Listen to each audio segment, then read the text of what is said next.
আমরা সিলেট মেডিকেল বিশ্ববিদ্যালয়ের কর্মরত কর্মচারীগণ বিগত 2.5 বছরের বেশি সময় ধরে আমরা আমাদের আন্দোলন সংগ্রাম চালিয়ে যাচ্ছি। আপনারা জানেন আমরা বিগত 29 মাস যাবৎ বেতন ভাতা বঞ্চিত। বেতন ভাতা ছাড়াও শুধুমাত্র সিলেটবাসীর কথা চিন্তা করে, সিলেটের মেডিকেল কলেজগুলোর স্টুডেন্টের কথা চিন্তা করে আমরা বিনা বেতনে আমরা পরিশ্রম দিয়ে যাচ্ছি। এরই প্রেক্ষিতে এখন পর্যন্ত বিশ্ববিদ্যালয়ে কোনো ধরনের সেশন জট তৈরি হয়নি। একটি দিনের জন্য কোনো ধরনের পরীক্ষা আটকায়নি। এরই প্রেক্ষিতে আমরা আমাদের আন্দোলন কার্যক্রম চলমান অবস্থায় সরকারের পরিবর্তন হয়।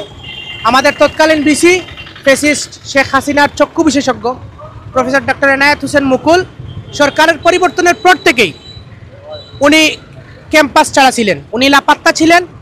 এর প্রায় 4 মাস পর উনি যখন ক্যাম্পাসে ফিরেন বিগত বছরের 7 নভেম্বর, তখন আমরা একটা পর্যায়ে দাবি দেওয়ার এক পর্যায়ে আমরা ওনাদেরকে অবরুদ্ধ করে রাখি।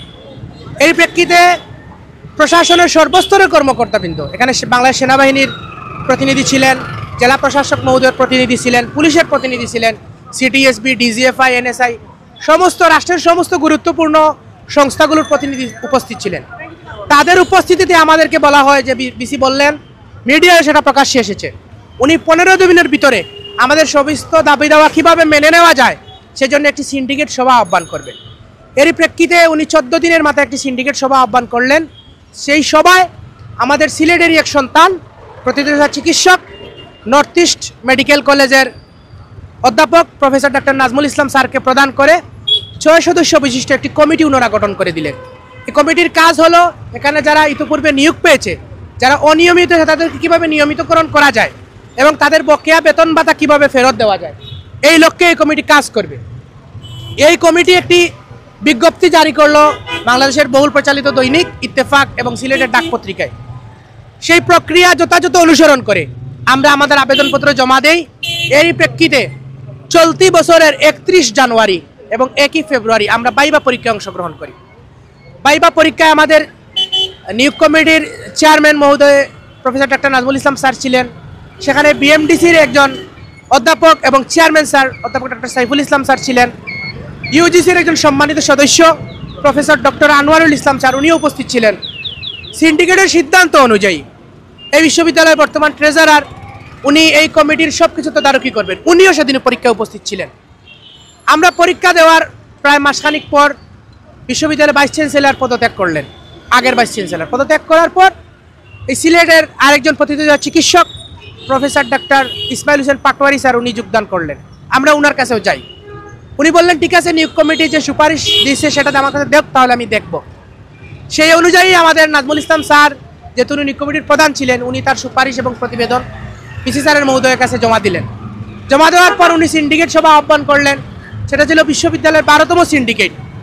সেই সভায় কী সিদ্ধান্ত হয়েছে সেই সিদ্ধান্তটুকু ভাইস চ্যান্সেলর আমাদেরকে জানান নাই এবং এরপর থেকে সুকৌশলে উনি বিশ্ববিদ্যালয়ে অস্থায়ী ক্যাম্পাসে একটি দিনের জন্য অফিস করেননি।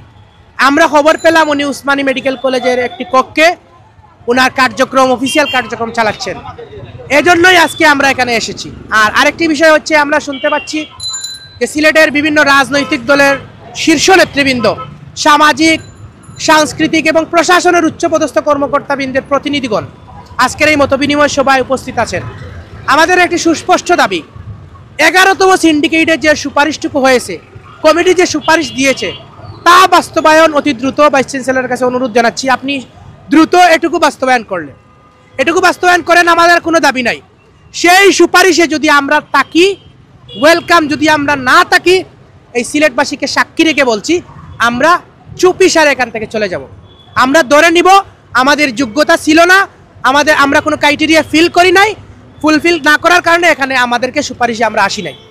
আর যদি এই সুপারিশও বাস্তবায়ন না করা হয় তাহলে আমরা ধরে নিব আমাদের ভাইভা পরীক্ষা, আমাদের বোর্ড, আমাদের মহামান্য আচার্য রাষ্ট্রপতি মহোদয়ের অনুমোদন সাপেক্ষে যে সার্কুলার হয়েছে তা সম্পূর্ণই ছিল আমাদের জন্য আমাদেরকে আশ্বস্ত করার জন্য ছল চাতুরি এবং বাহানা।